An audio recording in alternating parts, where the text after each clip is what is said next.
Hello everybody, welcome back to Business Friday, and today I'm going to talk to you about the sales process.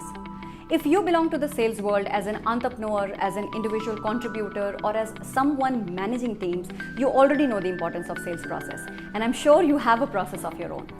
But just in case you are somebody who believes in flowing with the flow, you think you don't need a sales process, then please think again.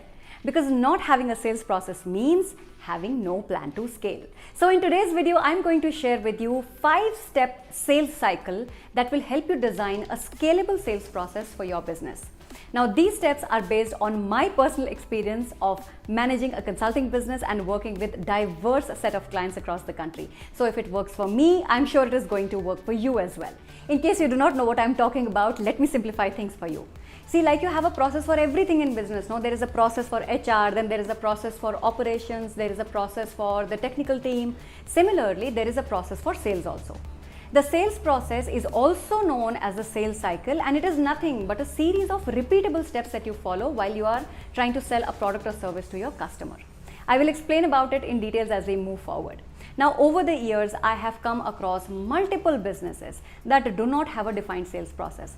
Things are haphazard, their teams are clueless about what to do next, they have no idea about where is the money going to come from, which is so critical, how can they save time and increase their efficiency, as a result of which they are never able to get out of the grind and scale things up. So I decided to share with you simple structure that I follow for my business. You can take it as a blueprint, please, if you like, build on it, but at the same time, feel free to tweak it to suit your business better. Hi, my name is Nidhi Vadera. I am a sales coach, author and entrepreneur, and today I'm going to share with you 5-step sales process that I personally use for my business. I'm happy to see that you are here. I'm glad that you are investing time in your learning, and if in case you are new to this channel, let me share with you that this channel is about books, business and personal development. I post 2 new videos every week. On Tuesdays, I discuss books, and on Fridays, I discuss business strategies. So go check out the homepage, and if you like it, then do subscribe to our channel and become a part of our community. And now it's time to discuss the 5-step sales process. So let's get started. Usually the sales process that you must have seen is from the seller's perspective, focusing on what should the seller do next. But in this sales process, I have included the buyer's perspective as well, so that while you try to sell, you have a fair idea about what is going on in your buyer's mind, so that you can be more impactful and understanding in your conversation with the buyers. Now, the first step of the 5-step sales process is called lead generation or prospecting. Prospecting in simple terms means finding out people who will buy from you. Now, depending on what you are selling, because everybody is selling a different product or service, there can be multiple ways of prospecting, multiple ways of lead generation. For example, cold calling on database can be one option. You may be going out in the market, to literally bring your customers in, or you may be running a marketing campaign to grab your customers' attention, or maybe, your philosophy is that you want to add value to the marketplace first and then generate leads. So, you may be writing blogs, you may be doing some kind of content creation work, you may be running ad campaigns. Now, whatever path you choose, it does not matter. What really matters is that you keep prospecting. So this is prospecting from the seller's perspective, that you are trying to find people who will buy from you. From the buyer's perspective, you are trying to create awareness about the product or service that you are selling. It is basically telling your customers, look at me, I am here, I have a solution to your problem, I have a product or service that can help you out. So that kind of word you're trying to spread. So you are creating awareness about the product or service that you have to offer to your customers. Once you gather the leads, the next step is to filter those leads or to qualify those leads. Qualifying means that you're trying to, assess your customers. You're trying to find out whether it is worth putting your time and effort for this sale or not. Now, how you can qualify these leads? You can qualify them based on 4 simple parameters. The first one is need. How strongly do the prospects need your product or service? Second is time. How urgently do they need it? I mean, do they want it right now, or do they want it few months down the line? Do they need to buy a washing machine like right now, today only, or they are planning to buy it later? The third one is money. Do they have enough money to purchase? Do they have enough budget? Do they have enough resources to engage with you? They might love your product, but they might not have the money to buy. And the fourth one is, who is the decision maker?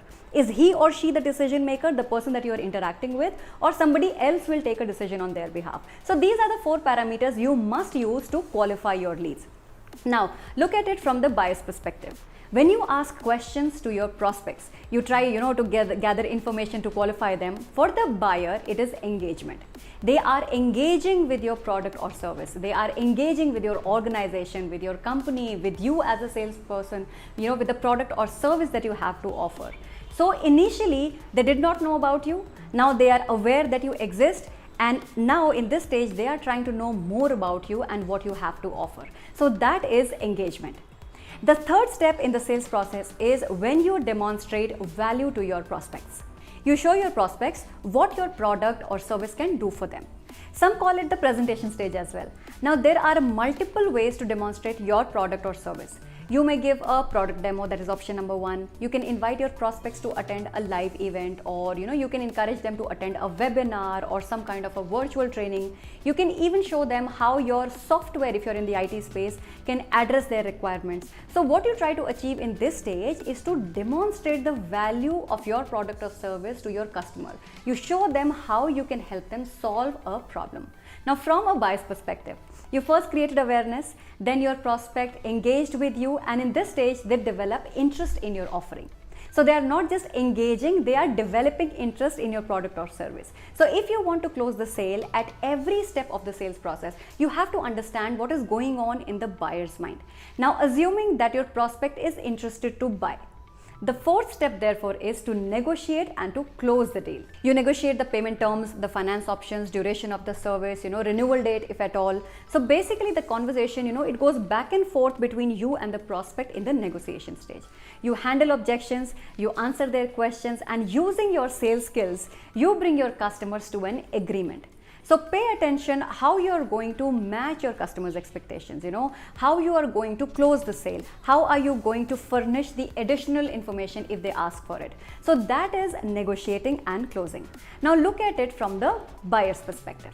This is the step where they make a commitment to you. It's an agreement between you and the prospect, and you both agree to move forward with a piece of business in a certain manner.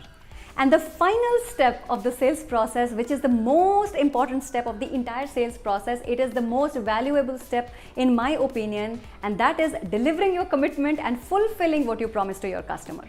So you qualified the leads, you closed the sale, now it's time to keep your words. How are you going to deliver what you promised to your prospect?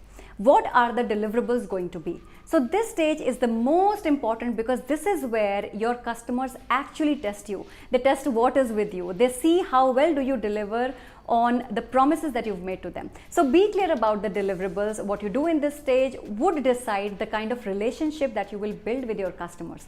This is where you get referrals. This is where you get repeat business. Now most of the companies and salespeople, they focus on step number 4, which is negotiating and closing the deal. But keep in mind that sales does not stop after you close. In fact, this is where it all begins. Now from a buyer's perspective, this is actually where they experience doing business with you. They test what is with you. So think about the kind of experience you are creating for your customers. Now this is extremely critical. You have done a lot of hard work to get to this stage. So please don't mess it up here. So these are the 5 steps of the sales process that are applicable to almost every business: prospecting and lead generation, qualifying, demonstrating, negotiating and closing, and finally delivery and fulfillment. See, if you want to scale things up, you definitely need a sales process. So what I want you to do is, after you finish watching this video, please spend some time to identify how close is your sales process to what I discussed today.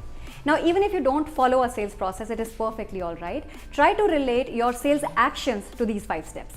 I'm sure you're going to find a match. Now, your aim should not only be to create a sales process, but to find ways to improve it. And how you can improve your sales process is something that I'm going to discuss with you in the next video. Hope you got a fair idea of what is a sales process, what are the steps involved.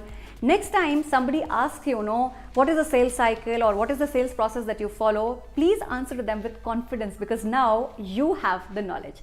So this brings us to the end of today's episode. I'm sure you got a lot of value from this video. If you like this video, please give me a thumbs up, share it with your colleagues, your friends, your family who can be benefited by this knowledge, and subscribe to the channel. Also, if you have a question for me, you have some kind of feedback for me, you have a suggestion for improvement, please write them down in the comment section below and I promise that I will take action. By the way, did I tell you that I'm writing a book? Well, I actually am. Since the last 1 year, I have been working very hard on my first non-fiction book, and the project is coming to a successful completion now. The book is going to release soon. I will share the details with you in my upcoming episodes, and I look forward to a lot of support from all of you for my book. So on that note, let's call it a day. I'll see you next Friday. Till then, love your numbers, work hard for your dreams, and remember, it won't work out till you start having fun. Bye.